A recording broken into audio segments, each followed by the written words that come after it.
మహబూబాబాద్ జిల్లా కేంద్రంలో MLA doctor Murali Naik 122 మంది లబ్ధిదారులకు 1.22 కోట్ల విలువైన కళ్యాణ లక్ష్మి షాదీ ముబారక్ చెక్కులను పంపిణీ చేశారు. ఈ సందర్భంగా పేదింటి ఆడబిడ్డలకు ఈ పథకాలు ఆర్థిక భరోసా కల్పిస్తున్నాయని అన్నారు. కాంగ్రెస్ ప్రభుత్వం అన్ని వర్గాల సంక్షేమానికి కట్టుబడి ఉందని పేర్కొన్నారు.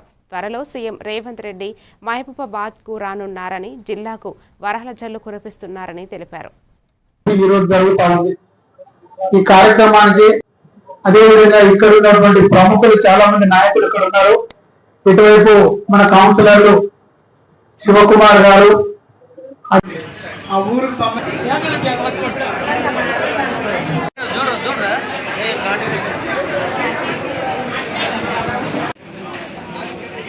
గౌరవ ముఖ్యమంత్రి రేవంత్ రెడ్డి గారు వారు తన సోదరీమణులందరికీ కళ్యాణ లక్ష్మిగా వాళ్ళందరికీ బహుమానం రోజు కళ్యాణ లక్ష్మి చెక్కుల పంపిణీ కార్యక్రమం చేపడతా ఉన్నాం.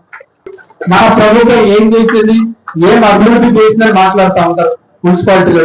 నేను ఒక్కడే చెప్తా ఉన్నా, గతంలో 50 కోట్ల రూపాయలు ప్రతి వార్డుకి 50 లక్షల రూపాయలు ఇస్తున్నా చెప్పేసి ఎంఆర్ఓ ఆఫీసులు పెద్ద పైలాన్ కట్టి చివరికి దాన్ని పక్కన పెట్టిండు. బడ్జెట్ కేటాయింపు లేదు. దాని ఆ కార్యక్రమంలోనే గౌరవ ముఖ్యమంత్రి రేవంత్ రెడ్డి గారితో అన్నిటికీ మనం శాంక్షన్లు ఇప్పించుకుందాం, మన మహబూబాబాద్ నియోజకవర్గాన్ని అభివృద్ధి ప్రగతి బాటలో నడిపిద్దాము.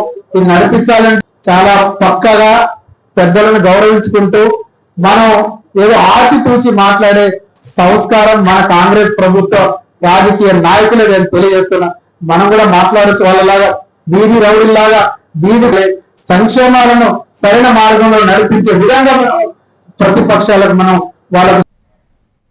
వనపర్తి జిల్లా కొత్తకోట మండలం